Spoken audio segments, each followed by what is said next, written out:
Welcome back to another technical deep dive here in the debug zone.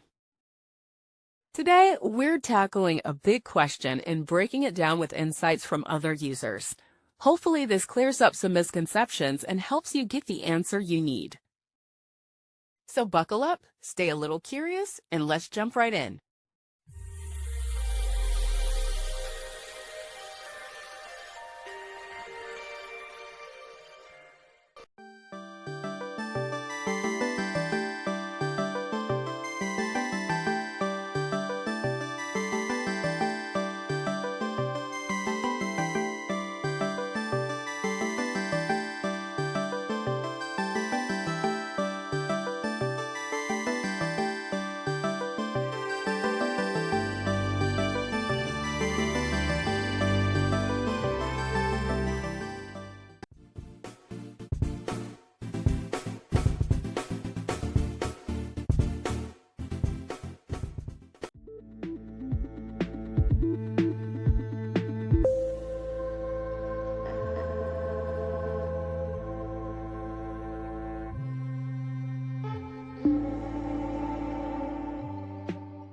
And that's a wrap.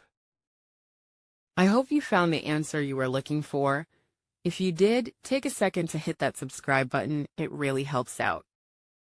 And let me know in the comments which solution worked best for you. See you next time in the debug zone.